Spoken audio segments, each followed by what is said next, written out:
Hi guys, my name is Chandrashekhar बरोला और मेरा number है 9899123008। और हम पढ़ रहे थे introduction to BCP. Introduction to BCP हमने need for business contingency planning पढ़ा था। उसके बाद हम पढ़ रहे थे टाइप्स ऑफ डिज़ास्टर, उसमें हमने डिज़ास्टर इवेंट्स के बारे में पढ़ा था। अब हम पढ़ेंगे क्लासिफिकेशन ऑफ डिज़ास्टर्स। तो हम क्लासिफाई कर रहे हैं डिज़ास्टर को। हमारी स्टडी डिज़ास्टर को क्लासिफाई करती है नेचुरल या टेक्नोलॉजिकल या मैन मेड डिज़ास्टर्स में। यानी वहाँ दो तरीके से क्लासिफाई किया है उसने। बोलती है या तो नेचुरल डिज़ास्टर होंगे या टेक्नोलॉजिकल डिज़ास्टर होंगे। टेक्नोलॉजिकल डिज़ास्टर को वो मैन मेड डिज़ास्टर्स भी कहती है, लेकिन थोड़ा सा ऑड लगता है क्योंकि नेचुरल या मैन मेड में उसे क्लासिफाई करना था और मैन मेड में टेक्नोलॉजिकल और नॉन टेक्नोलॉजिकल डिज़ास्टर्स करने थे, क्योंकि मैन मेड जो है टेक्नोलॉजिकल डिज़ास्टर्स हो सकते हैं और नॉन टेक्नोलॉजिकल डिज़ास्टर्स हो सकते हैं। लेकिन हमारी स्टडी में नेचुरल एक उन्होंने क्लासिफिकेशन दिया, नेचुरल डिज़ास्टर्स और टेक्नोलॉजिकल डिज़ास्टर्स। तो नेचुरल डिज़ास्टर्स के बारे में ये कहा कि नेचुरल इवेंट्स के अनुसार जो डिज़ास्टर होते हैं, बेसिकली एक्ट ऑफ गॉड, जिसे हम लॉ में बोलते हैं act of God, weather related होते हैं और ये लाइव्स और प्रॉपर्टी को थ्रेट प्रोवाइड करते हैं। जैसे नेचुरल डिज़ास्टर्स में अर्थक्वेक आ सकता है, फ्लड्स आ सकता है, वाइल्ड फायर्स आ सकती है, लैंडस्लाइड हो सकती है, हाई विंड्स आ सकती हैं, टोर्नेडोज आ सकते हैं, साइक्लोन्स आ सकते हैं। तो ये सारे जो नेचुरल डिज़ास्टर्स हैं इनकी वजह से डिज़ास्टर होते हैं। तो डिज़ास्टर दो तरीके से क्लासिफाई किया गया, नेचुरल और टेक्नोलॉजिकल डिज़ास्टर्स। इसके बाद हमारी स्टडी टेक्नोलॉजिकल डिज़ास्टर्स या मैन मेड इमरजेंसीज़ के बारे में बात करती है। तो वो हो सकते हैं मतलब किसी टूल से, मशीन से, किसी सब्सटेंस से, मतलब सब्सटेंस मतलब कोई केमिकल हो, केमिकल लीक कर जाए। तो ये सारी चीज़ें जो है आदमी यूज़ करता है, आदमी के द्वारा ही की वजह से, ह्यूमन एरर की वजह से, इंटेंशनल या एक्सीडेंटल। तो हमारी स्टडी में टेक्नोलॉजिकल डिज़ास्टर को इंटेंशनल और एक्सीडेंटल में डिवाइड किया गया। यानी इंटेंशनल होते हैं, कुछ एक्सीडेंटल होते हैं। कुछ आदमी जानबूझ के करता है, कुछ एक्सीडेंटली हो सकते हैं। पावर फेलियर्स हो सकते हैं, जैसे एक्सीडेंटली एक्सप्लोजन्स हो सकते हैं। एक्सप्लोजन इंटेंशनली हो सकते हैं, मैन मेड भी हो सकते हैं, मतलब एक्सीडेंटली इंटेंशनल भी हो सकते हैं, एक्सीडेंटल भी हो सकते हैं, और मैन मेड भी हो सकते हैं और नेचुरल भी हो सकते हैं। नेचुरल नहीं, टेक्नोलॉजिकल, नॉर्मल, अपने आप हो जाएं एक्सप्लोजन्स। एयरप्लेन क्रैशेस हैं, इलेक्ट्रिकल फायर्स हैं, केमिकल स्पिल्स हैं, बॉम्ब्स हैं, टेररिस्ट अटैक्स हैं, या स्ट्रक्चरल फेलियर हो गया, या न्यूक्लियर इमरजेंसी हो गई।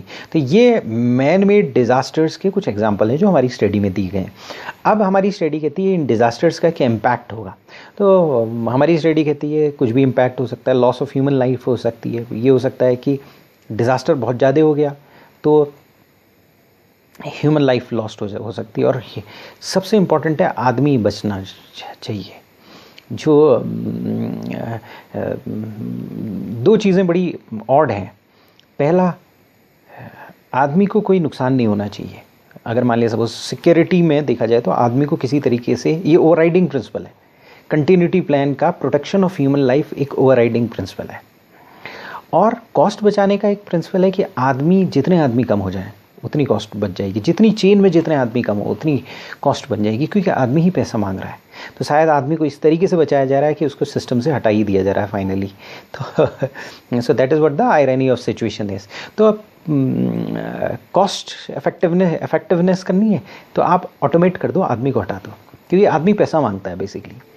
टेक्नोलॉजी आती है, वो रिलायबल होती है, कॉन्स्टेंटली काम करती है। आदमी केवल जहाँ डिसीजंस लेने होते हैं वहाँ पर आदमी होना चाहिए, बाकी कहीं आदमी नहीं होना चाहिए।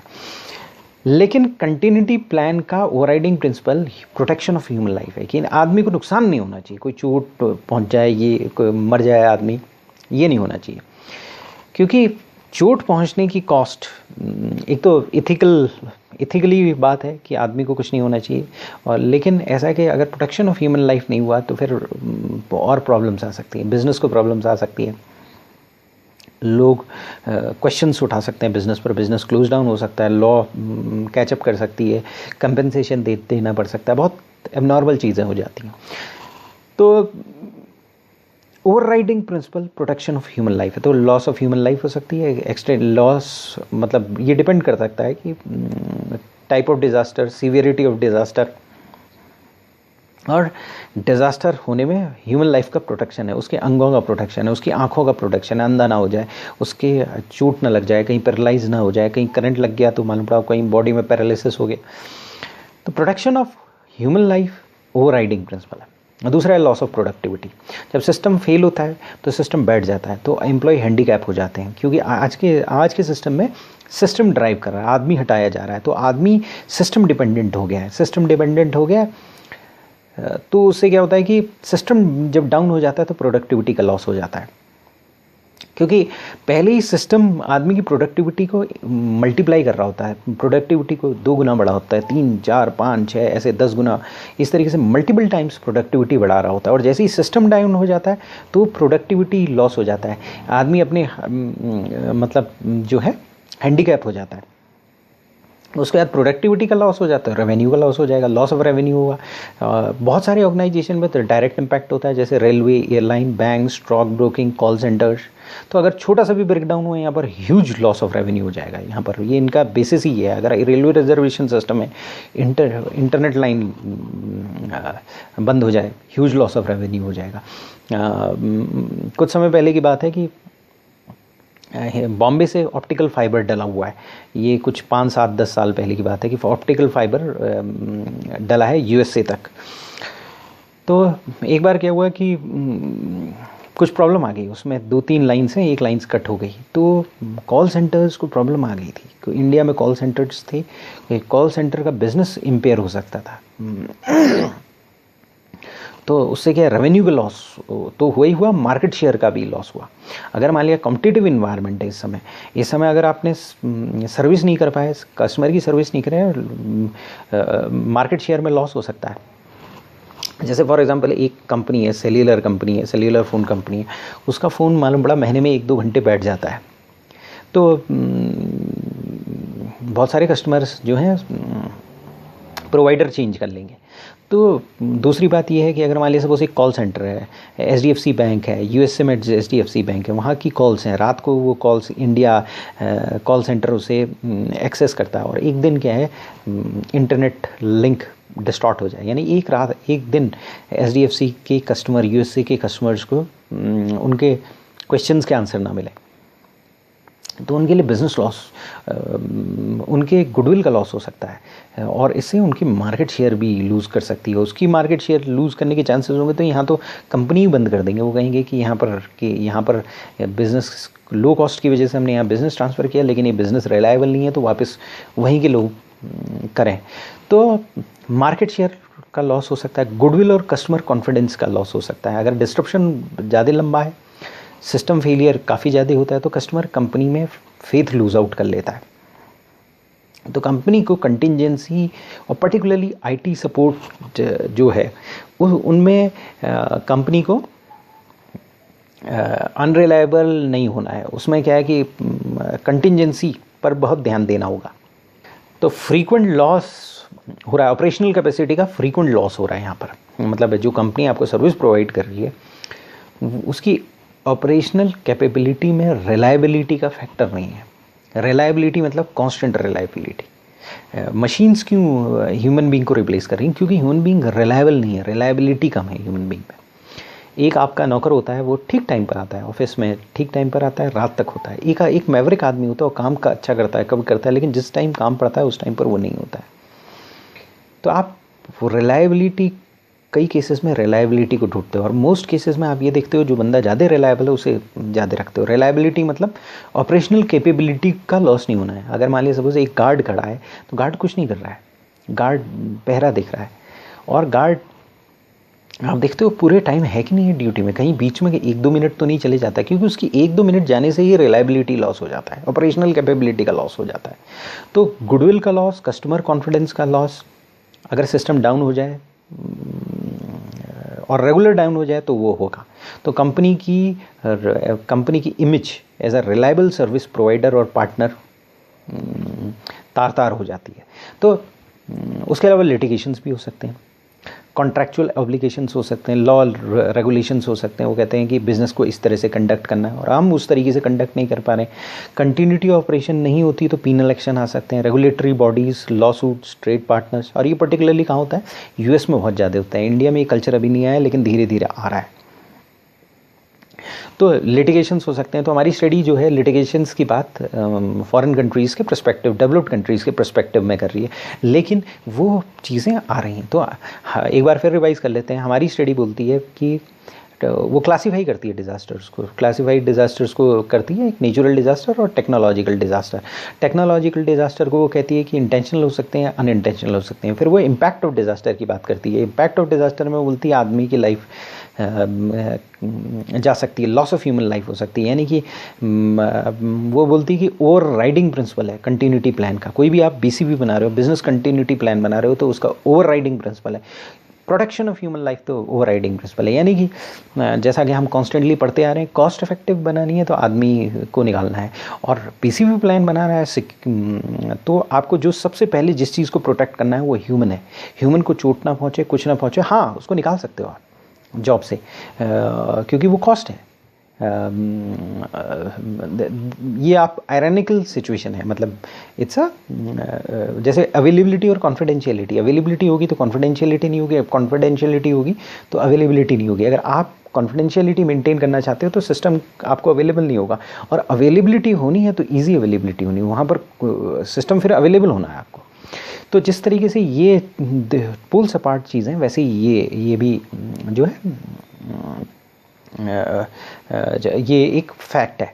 तो दूसरा, प्रोडक्टिविटी का लॉस हो सकता है, ह्यूमन लाइफ का लॉस हो सकता है, प्रोडक्टिविटी का लॉस हो सकता है, सिस्टम पूरा रुक जाएगा, तो एम्प्लॉय हैंडीकैप्ड फील करेगा, क्योंकि आज की डेट में सिस्टम डिपेंडेंस बहुत ज़्यादा है। रेवेन्यू का लॉस हो सकता है, और मार्केट शेयर का भी लॉस हो सकता है, गुडविल का लॉस हो सकता है, कस्टमर कॉन्फिडेंस का लॉस हो सकता है। और लिटिगेशंस हमारी स्टडी में दिया हुआ है, जो कि फॉरेन कंट्रीज़ के पर्सपेक्टिव से दिया गया, डेवलप्ड कंट्रीज़ के पर्सपेक्टिव से दिया गया, लेकिन अब इंडिया में भी रिलायबिलिटी ऑफ सर्विस की डिमांड की जा रही है, और अगर नहीं होगा तो सू किया जा सकता है। दो हमारे अभी केसेस लिंगर ऑन करते हैं, लिटिगेशंस होते हैं, कई चीज़ें होती हैं, लेकिन वो एक कल्चर आ रहा है, क्योंकि अगर आप रिलायबिलिटी नहीं होगी तो वो सू तो करेगा, टाइम तो लेगा, लेकिन वो आपकी इमेज डैमेज कर देगा।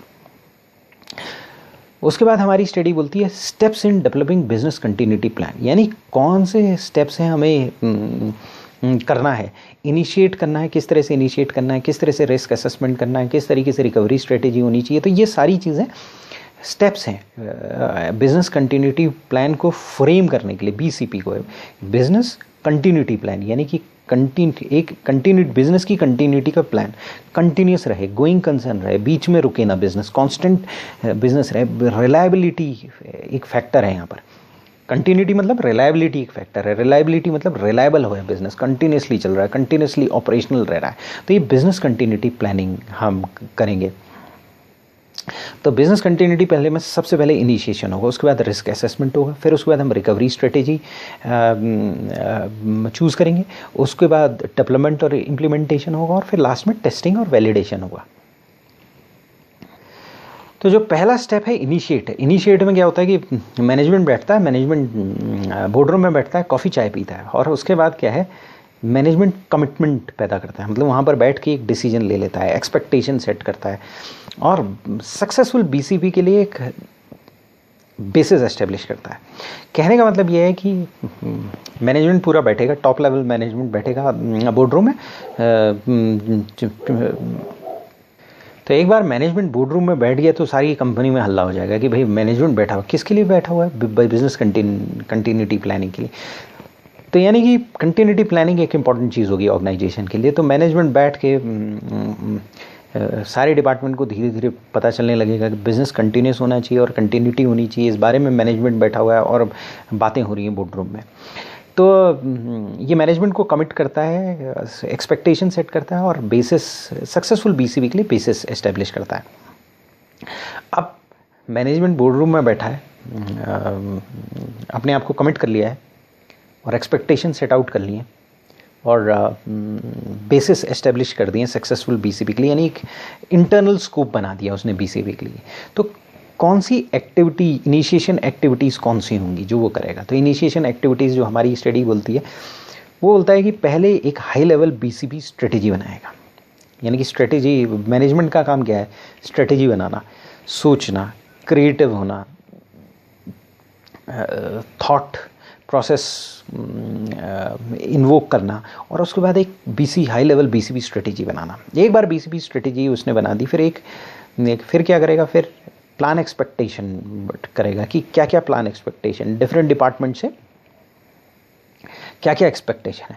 फिर डिपार्टमेंट को बुलाया जाएगा कि भैया आ जाओ, अप्रोप्रिएट कमिटमेंट्स ऑब्टेन करेगा। भाई तुम्हारे से ये कमिटमेंट है, तुम्हारे से ये कमिटमेंट, तुम्हारे डिपार्टमेंट से ये कमिटमेंट है, तुम्हारे एडमिन से ये कमिटमेंट है, एचआर से ये कमिटमेंट है, फाइनेंस से ऐसा कमिटमेंट, फाइनेंस से पैसे का कमिटमेंट है, डीआरपी में फाइनेंस की क्या सिस्टम्स आएंगे उसके बारे में बताओ, एचआर के सिस्टम के बारे में बताओ, अगर बंदा चाहिए एक्स्ट्रा तो एचआर से कमिटमेंट लिया जाएगा। इस तरीके से सबसे करेक्ट कमिटमेंट लिया जाएगा और अप्रोप्रिएट पार्टिसिपेंट्स एस्टेब्लिश की जाएगी। उसके बाद क्या है? एफिशिएंट वर्क प्लान एस्टेब्लिश करेंगे।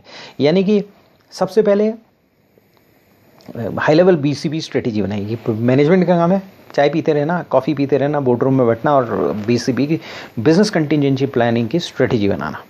स्ट्रेटेजी बन गई, एक बार स्ट्रेटेजी बन गई, स्ट्रेटेजी के बाद प्लान एक्सपेक्टेशन बनाना और एक एक डिपार्टमेंट को बुलाना और उनसे कमिटमेंट लेना कि भैया ये बिज़नेस कंटिजेंसी प्लानिंग और ये कमिटमेंट है, ये बजट्स हैं, ये हमें चीज़ें खरीदनी है, ये हमें रिसोर्सेज एलोकेट करने हैं, ये डिपार्टमेंट को इस तरीके से काम करना है और सारे ये व्यक्ति इसके पार्टिसिपेंट्स होंगे, अप्रोप्रिएट पार्टिसिपेंट्स क्रिएट करना। उसके बाद इफेक्टिव वर्किंग प्लान बनाना। ये स्टार्टिंग होती है, इनिशिएट होता है। अब इनिशिएट हो गया, इसके बाद हम करते हैं रिस्क असेसमेंट। तो हम रिस्क असेसमेंट परफॉर्म कर रहे हैं। तो रिस्क असेसमेंट में क्या होगा? पोटेंशियल थ्रेट्स और रिस्क सिस्टम के साथ जो पोटेंशियल थ्रेट्स और थ्रेट सोर्स जो हमने बोला था और जो रिस्क एसोसिएटेड हैं वो आइडेंटिफाई किए जाएंगे। यानी रिस्क को आइडेंटिफाई किया जाएगा, क्या रिस्क होंगे। रिस्क को आइडेंटिफाई करना इसलिए ज़रूरी है क्योंकि फिर हम अप्रोप्रिएट कंट्रोल्स बना सकते हैं ताकि रिस्क को रिड्यूस किया जाए, उस रिस्क को एलिमिनेट किया जाए, यानी कि रिस्क मिटिगेशन प्रोसेस के थ्रू गुजरा जाए और रिकवरी स्ट्रेटेजी को फाइनलाइज किया जाए। कहने का मतलब ये है कि एक रिस्क मिटिगेशन प्रोसेस हो गई। रिस्क मिटिगेशन प्रोसेस का मतलब रिस्क को मिटिगेट करने की प्रोसेस, रिस्क को कम करने की प्रोसेस, रिस्क को ख़त्म करने की प्रोसेस। तो हम क्या करेंगे? रिस्क मिटिगेशन प्रोसेस बनाएंगे। लेकिन रिस्क मिटिगेशन प्रोसेस बनाने से पहले हमें वो रिस्क आइडेंटिफाई करना पड़ेगा, हमें जानना पड़ेगा कि कौन सा रिस्क है। तो हमें रिस्क जानना पड़ेगा। या हम इसको थोड़ा सा चेंज करते हैं। रिस्क मिटिगेशन प्रोसेस से पहले हमें ये जानना पड़ेंगे कि कौन से कंट्रोल्स हमें लगाने, कंट्रोल्स लगाने हैं तो रिस्क कौन से, यानी कि रिस्क सबसे पहले आइडेंटिफाई होगा, रिस्क असेसमेंट होगा, पोटेंशियल रिस्क होंगे आइडेंटिफाई किए जाएंगे, सिस्टम के साथ जो रिस्क एसोसिएटेड है वो आइडेंटिफाई किए जाएंगे क्योंकि रिकवरी स्ट्रेटेजी बनानी है। रिस्क मटेरियलाइज हो जाए, अगर रिस्क हो जाए तो रिकवरी कैसी होगी और रिस्क मिनिमम कैसे होगा। दो चीज़ें देखनी पड़ेंगी, कॉस्ट इफेक्टिवनेस होती है और रिस्क मिटिगेशन प्रोसेस रिस्क को मिटिगेट करती है, कम करती है, ख़त्म करती है, जीरो करती है, कम करती है, या कम करती है जीरो करती है। मिटिगेशन प्रोसेस मिटिगेट कर रहे हैं, रिस्क को कम कर रहे हैं, ख़त्म कर रहे हैं। तो इसके लिए हमें कंट्रोल्स आइडेंटिफाई करेंगे ताकि हम रिस्क को रिड्यूस कर सकें, एलिमिनेट कर सकें और फिर उसके बाद रिकवरी स्ट्रेटेजी फाइनलाइज की जाएगी। यानी ये कॉस्ट इफेक्टिवनेस देखी जाती है कि भाई रिस्क को रिड्यूस, अगर डिज़ास्टर हो रहा है एक पर्टिकुलर, तो रिस्क को रिड्यूस करें, ख़त्म करें कि रिकवरी स्ट्रेटेजी बनाएं। कई बार क्या होता है कि कोई चीज़ है, मालूम पड़ा अगर आप एक बल्ब लगाते हो, बिल्डिंग कमरे में लाइट होती है और लाइट अगर चली जाती है तो आप क्या करते हो? बल्ब चेंज कर लेते हो। लाइट बल्ब का रिस्क ये है कि वो किसी समय भी जा सकता है। आप वहाँ पर क्या होता है, आप कहते हो लाइट चली जाएगी, ठीक है दूसरा बल्ब लगा देंगे, अरे भैया दूसरा बल्ब लिया। लेकिन अगर ऑपरेशन थिएटर है तो वहाँ पर एक बल्ब लगा है तो फिर तो प्रॉब्लम क्रिएट हो सकती है। वो उसको रिस्क को मिटिगेट, वहाँ पर रिस्क मिटिगेशन, अगर आप एक बल्ब हो तो आपको क्या करना पड़ेगा? रिकवरी स्ट्रेटेजी तो कहेगी बल्ब को फ्यूज़ हो जाने दो, नया बल्ब लगा लो। लेकिन रिस्क मिटिगेशन स्ट्रेटेजी कहेगी भाई एक बल्ब की जगह नहीं है, यहाँ पर 10 बल्ब लगाओ इस बिल्डिंग में, इस कमरे में, और ये लाइट जो है नॉर्मल आए नहीं तो जेनसेट से आए और यहाँ पर एक इमरजेंसी लाइट और लगाओ। 10 बल्ब होंगे, एक बल्ब ख़राब भी हो गया तो कोई बात नहीं, ऑपरेशन चल रहा है, ऑपरेशन के टाइम पर कोई डिस्टर्बेंस नहीं चाहिए। तो रिस्क मिटिगेशन दो तरीके की चीज़ होती है, रिस्क मिटिगेशन प्रोसेस होता है और एक रिकवरी स्ट्रेटेजी होती है। तो रिस्क को मिटिगेट किया जाएगा, उसके लिए कंट्रोल्स लगाए जाएंगे, और जो बचा हुआ रिस्क है, जो रिस्क हो सकता है, वो उसके लिए रिकवरी स्ट्रेटेजी तैयार की जाएगी। अच्छा, अब ये तो हम कर रहे हैं, लेकिन सबसे इम्पॉर्टेंट चीज़ होती है डॉक्यूमेंटेशन। डॉक्यूमेंटेशन आधार पैदा करता है। कल की डेट में सब कहेंगे कि भाई ये तो ये तय नहीं हुआ था, ये डिसाइड नहीं हुआ था, ये सही लैंग्वेज नहीं थी, हमें तो पता नहीं था, something like that. Blame game organization में politics, internal politics, struggles, blame games बहुत ज़्यादा होते हैं। तो वहाँ पर एक क्लियर कट डॉक्यूमेंट होना चाहिए जो हर चीज़ को बताए कि टॉप मैनेजमेंट ने कैसे क्या डिसाइड किया था, नीचे वाले उसने क्या डिसाइड किया था। तो ये प्रोसेस में हम जो है वो हर बिजनेस यूनिट की क्रिटिकल प्रोसेस कंपोनेंट जो है वो आइडेंटिफाई करते हैं, उन्हें डॉक्यूमेंट करते हैं। तो कहने का मतलब ये है कि हर बिजनेस यूनिट की क्रिटिकल प्रोसेसेस होंगी, कंपोनेंट होंगी। फाइनेंस की क्रिटिकल प्रोसेसेस होंगी, कंपोनेंट होंगी। एचआर की क्रिटिकल प्रोसेसेस होंगी, कंपोनेंट होंगी। अगर मान लिया सपोज बैंक है, तो बैंक में ऑपरेशंस की क्रिटिकल प्रोसेसेस होंगी, कंपोनेंट होंगी। उसके एचआर की क्रिटिकल प्रोसेसेस होंगी, कंपोनेंट होंगी। उसके जो ईआरपी अकाउंटिंग सिस्टम है, उसकी क्रिटिकल कंपोनेंट और प्रोसेस होंगी। उसी तरीके से अगर कोई दूसरा बिजनेस है, तो हर डिपार्टमेंट की अपनी क्रिटिकल प्रोसेसेस होंगी और कंपोनेंट होंगी। इनको हमें आइडेंटिफाई करना है कि भाई, और ये देखना है कि भाई इस समय आइडेंटिफाई करने के बाद हमें ये देखना है कि एग्जिस्टिंग डिज़ास्टर मिटिगेशन सिस्टम्स क्या हैं, प्रोसीजर्स क्या हैं। मतलब जो अभी एग्जिस्ट जो कर रहे हैं डिज़ास्टर मिटिगेशन प्रोसेस या प्रोसीजर, अगर अभी डिज़ास्टर हो जाए तो क्या होगा, तो क्या प्रोसेसेस हैं कि नहीं है कि हैं डिज़ास्टर मिटिगेशन सिस्टम और प्रोसेसेस। उसके बाद पोटेंशियल देखना पड़ेगा, फ्यूचर में कौन से डिज़ास्टर मिटिगेशन या सिस्टम प्रोसेसेस हम बनाएंगे, सिस्टम्स बनाएंगे या प्रोसीजर्स बनाएंगे। तो हम सिस्टम क्रिएट कर सकते हैं या प्रोसीजर्स बना सकते हैं डिज़ास्टर को मिटिगेट करने के लिए। यानी कि अगर मान लिया सपोज हमें बैकअप लेना है किसी चीज़ का, बैकअप नहीं है, अगर आपका डेटा एक डेटाबेस सर्वर में रखा है, तो हम क्या कर सकते हैं, उसका एक बैकअप सिस्टम बना सकते हैं। और बैकअप सिस्टम बनाया तो हमें एक सिस्टम खरीदना पड़ेगा। तो वो जो सिस्टम होगा वो डिज़ास्टर मिटिगेटिंग सिस्टम होगा। बेसिकली उसमें कुछ प्रोसीजरल रूल्स होंगे उसको, जिससे कि डिज़ास्टर के टाइम पर वो दूसरा सिस्टम ओवरटेक कर लेगा। कई केसेस में प्रोसीजर्स होते हैं, जैसे आग लग गई तो क्या प्रोसीजर्स होंगे, कहाँ पर जाना है, क्या करना है, या कोई और डिज़ास्टर आ गया तो क्या प्रोसीजर्स होंगे। तो हमें हर बिजनेस यूनिट, एक बिज़नेस को बिज़नेस यूनिट में डिवाइड करना पड़ेगा। बिज़नेस यूनिट किसी तरीके से डिवाइड कर सकते हैं, जोग्राफिकल एरिया के अनुसार डिवाइड कर सकते हैं, या डिपार्टमेंट के अनुसार डिवाइड कर सकते हैं। एक बार हमने वो डिवाइड किया डिपार्टमेंट के अनुसार, वैसे जितना ज़्यादा डिवीजन हो उतना बेटर हो। फिर उसके बाद हम उसके क्रिटिकल प्रोसेसेस फाइंड आउट करते हैं कि कौन कौन सी इसकी क्रिटिकल प्रोसेसेस है। मतलब फाइनेंस की कौन सी क्रिटिकल प्रोसेस है, फाइनेंस के पास कोई ईआरपी है सपोज, और फिर उसके हम ये देखते हैं आज की डेट में क्या डिज़ास्टर मिटिगेशन सिस्टम्स हैं, और फिर पोटेंशियल डिज़ास्टर मिटिगेशन सिस्टम और प्रोसीजर्स के बारे में बात करते हैं। ये एक्सरसाइज इंटरनल और एक्सटर्नल दोनों के लिए होती है। तो हम इसमें क्या करते हैं, प्रोसेस फ्लोज जो बने होते हैं, मालूम पड़ा अगर नहीं है तो बनाने चाहिए, और अगर हैं तो कहीं पर डॉक्यूमेंटेड हैं, तो उन प्रोसेस फ्लोज को समझने की कोशिश करते हैं। और ये देखते हैं कि क्रिटिकल रिकवरी टाइम पीरियड क्या है।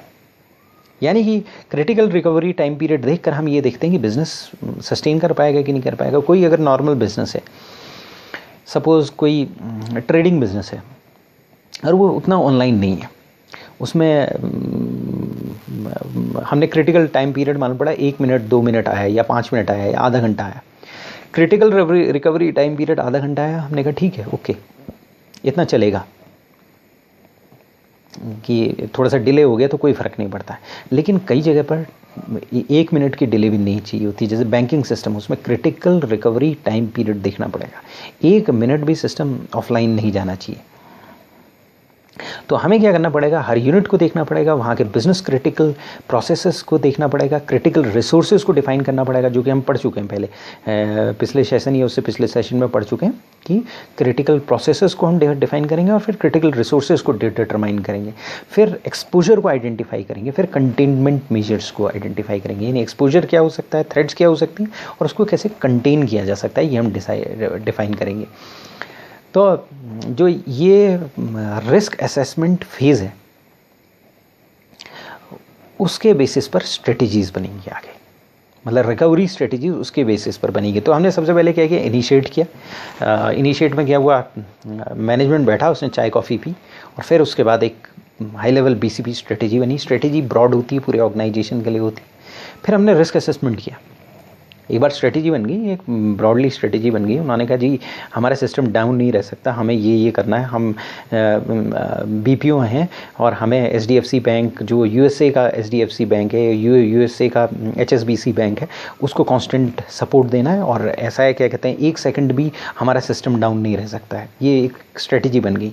और इंटरनली भी, एक्सटर्नल लीज लाइन तो चलनी ही चलनी चाहिए, इंटरनली भी हमारी जो सिस्टम्स हैं वो डाउन नहीं रह सकते हैं। तो हो सकता है कि हमें 4 यूनिट्स बनानी पड़ेगी, फेल सेफ यूनिट की। अगर एक इंटरनली एक सिस्टम कहीं पर फेल हो गया तो वो दूसरे ट्रैफिक दूसरे सिस्टम में डाइवर्ट कर दी जाए, नहीं तो तीसरे में, नहीं तो चौथे में। इस तरीके से 4 इंडिपेंडेंट यूनिट हमने बना ली सपोज। यानी कॉल सेंटर के अंदर हमने 4 कॉल सेंटर क्रिएट कर दिए और कहा कि अगर मान लिया सपोज़ कॉल जो है, अगर एक पूरा सिस्टम बैठ गया तो वो दूसरा सिस्टम अफेक्टेड नहीं होगा। और मालूम पड़ा 4 हमने लीज लाइन ले दी, इंडिपेंडेंट लीज लाइन। और नॉर्मल केसेस में आपस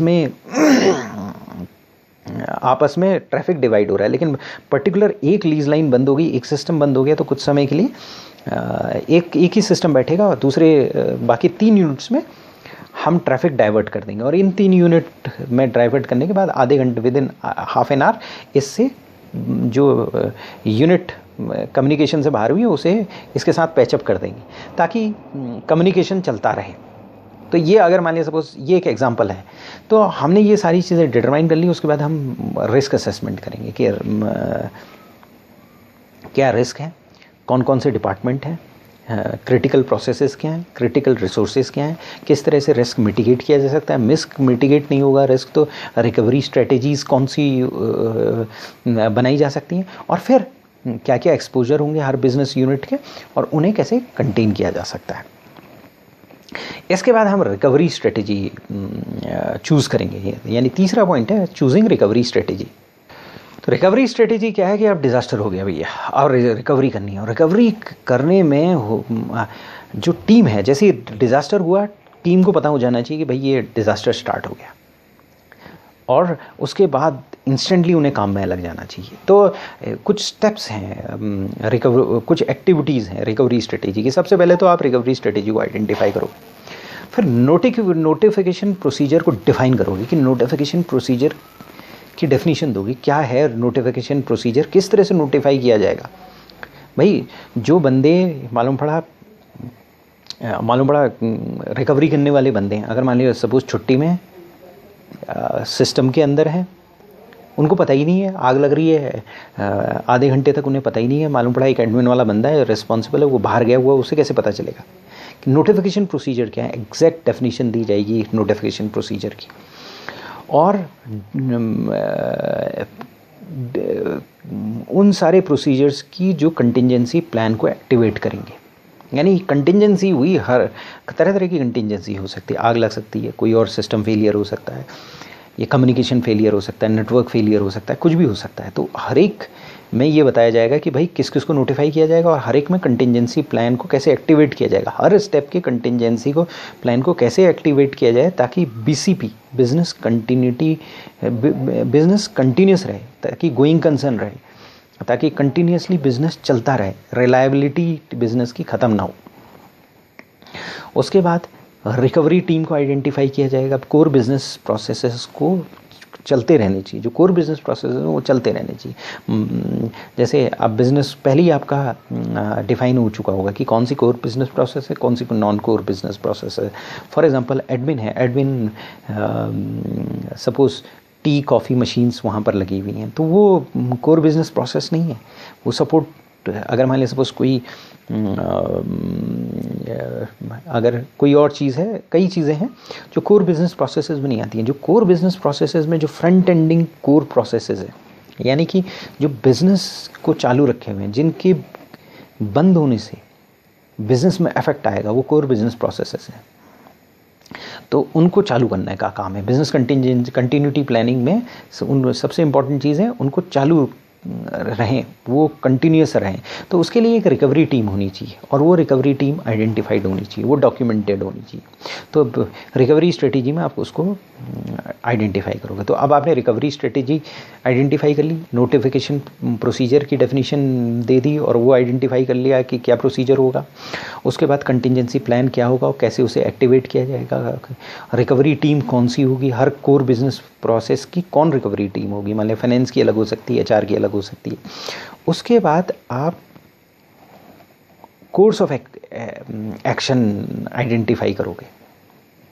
भाई हर क्रिटिकल कंपोनेंट के सर्वाइवल के लिए क्या कोर्स ऑफ एक्शन लेना है। जैसे फॉर एग्जांपल आग लगी तो क्या कोर्स ऑफ एक्शन लेना है, और ये अगर बिज़नेस के अंदर कोई ईआरपी डाउन हो गई तो क्या कोर्स ऑफ एक्शन लिया जाएगा।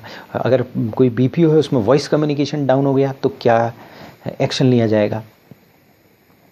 तो ये स्ट्रेटजीज़ इंक्लूड करता है कि कंप्यूटर सिस्टम को प्रोटेक्ट किया जाए, कम्युनिकेशन को प्रोटेक्ट किया जाए, स्टाफ को प्रोटेक्ट किया जाए, फैसिलिटीज़ को प्रोटेक्ट किया जाए, इक्विपमेंट को कैसे प्रोटेक्ट किया जाएगा, ऑफिस सप्लाईज़ को क्या किया जाएगा, मार्केट शेयर को कैसे किया जाएगा, और सप्लायर कंटिन्यूटी कैसे मेंटेन की जाएगी। तो यानी कि रिकवरी स्ट्रेटजी जो है वो केवल एक स्ट्रेटजी नहीं है, वो कई स्ट्रेटजी है। कंप्यूटर सिस्टम को प्रोटेक्ट करने की स्ट्रेटजी अलग होगी, कम्युनिकेशन को प्रोटेक्ट करने की स्ट्रेटजी अलग होगी, स्टाफ को अलग होगी, फैसिलिटीज़ को अलग होगी, इक्विपमेंट्स को अलग होगी, ऑफिस सप्लाईज़ को सेव करना है उसकी अलग स्ट्रेटजी होगी। तो वो सारी स्ट्रेटजी रिकवरी स्ट्रेटजी आएगी। तो यानी कि आप रिकवरी स्ट्रेटजी चूज़ करोगे, रिकवरी स्ट्रेटजी आइडेंटिफाई करोगे, नोटिफिकेशन प्रोसीजर्स बनाओगे, उसको डिफ़ाइन करोगे, उसके बाद आप कंटिजेंसी प्लान को एक्टिवेट करने के प्रोसीजर्स बताओगे कि कैसे एक्टिवेट हो गया कंटिजेंसी प्लान, किसको अथॉरिटी है कंटिजेंसी प्लान को एक्टिवेट करने की।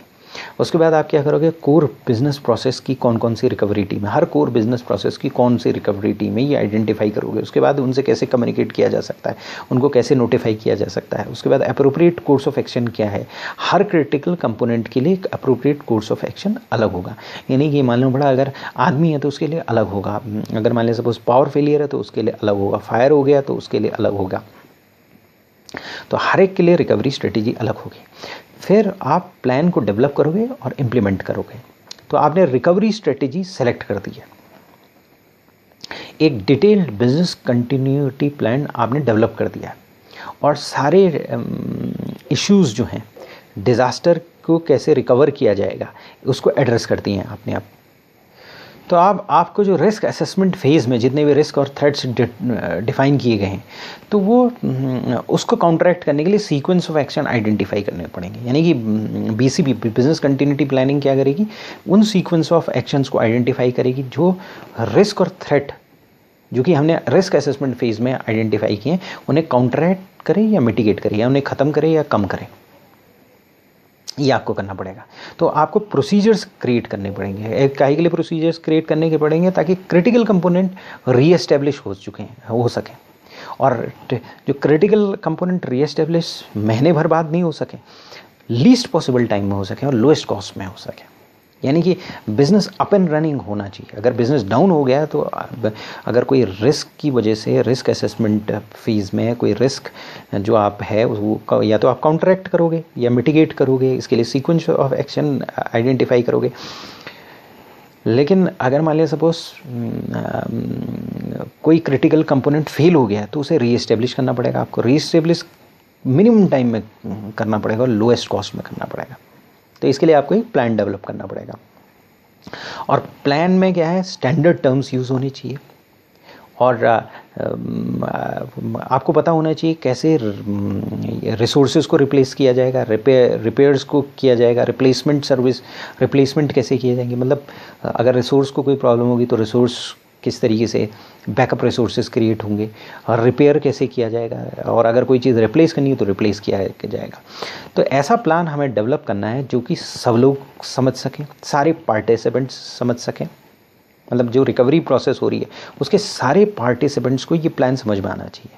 और दूसरी बात इजी टू नेविगेट होना चाहिए, यानी कि ये इजी प्लान होना चाहिए, कॉम्प्लेक्स प्लान नहीं होना चाहिए, क्योंकि कॉम्प्लेक्स प्लान जितना होगा उतना रिकवरी स्ट्रेटेजी में प्रॉब्लम आएगी, बिजनेस कंटिन्यूटी में प्रॉब्लम आएगी, उतनी देर में बिजनेस रीएस्टेब्लिश होगा, तो उतनी देर में क्रिटिकल कंपोनेंट्स रीएस्टेब्लिश होंगे, और जितना टाइम लगेगा रीएस्टेब्लिश होने में उतनी प्रॉब्लम आ जाएगी।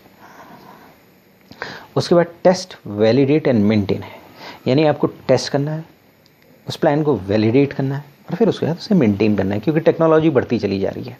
हाँ, तो एक तो प्लान वर्कआउट होना चाहिए, मतलब कई बंदे ऑर्गेनाइजेशन में छोड़ के चले जाते हैं, और आपने मालूम पड़ा नोटिफिकेशन प्रोसीजर्स क्रिएट बना तो दिए, बंदे आपने डेजिग्नेट कर दिए, लेकिन वो बंदे छोड़ के चले गए, अब डिज़ास्टर हुआ, पता चला वो बंदे तो छोड़ के चले गए। तो प्लान को मेंटेन करना बहुत ज़रूरी है। तो ये स्टेप फोकस करता है कि जो प्लान हमने डेवलप किया है इसको टेस्ट करें, वैलिडेट करें, मतलब कंपनी का बिजनेस कंटिन्यूटी प्लान को कांस्टेंट टेस्टिंग और वैलिडेशन करना बहुत इंपॉर्टेंट है। तो टेस्टिंग और वैलिडेशन से क्या है, प्रोसीजर की इफेक्टिवनेस पता चल जाती है कि प्रोसीजर इफेक्टिव है कि नहीं है, और ये पता चल जाता है जिस समय अगर मान लीजिए सपोज टेस्टिंग करेंगे तो डिज़ास्टर सिमुलेशन करेंगे, डिज़ास्टर का सिमुलेट करेंगे कि डिज़ास्टर हो गया तो क्या होगा, तो उस टाइम पर आप रिसोर्सेज को एक्सेस करोगे, तो रिसोर्सेज को एक्सेस करोगे, मालूम पड़ा रिसोर्स है ही नहीं, बंदे हैं ही नहीं, जो कंप्यूटर में आपको काम करना था, मालूम पड़ा आप कोई किसी कॉल सेंटर में काम करते हो, अगर फ्लड आ गया, आप दूसरे सिस्टम, दूसरी कंपनी, दूसरे बिल्डिंग में आपको शिफ्ट करना है, अगर फ्लड आ गया तो दूसरी बिल्डिंग में शिफ्ट करना है जो कि 2-4 किलोमीटर दूर है, मालूम पड़ा आप गाड़ी अवेलेबल नहीं है शिफ्ट करने के लिए, वहाँ पहुँचे तो कंप्यूटर अवेलेबल नहीं है, पावर अवेलेबल नहीं है, तो फिर प्रॉब्लम हो जाएगी। तो ये है कि नहीं है, इसकी कंटिन्यूस टेस्टिंग करनी बहुत ज़रूरी है। तो कहने का मतलब ये है कि हर प्रोसीजर रिसोर्सेज को एवेल्युएट करना है, ये डिटरमाइन करना है कि इफेक्टिव है कि नहीं है, रियल डिज़ास्टर सिचुएशन में इफेक्टिव होना बहुत ज़रूरी है। और जो इवैल्यूएशन का रिजल्ट आएंगे इससे बीसीपी को अपडेट किया जाएगा, पीरियडिकली प्लान को रिव्यू करना और अमेंड करना बहुत ज़रूरी है।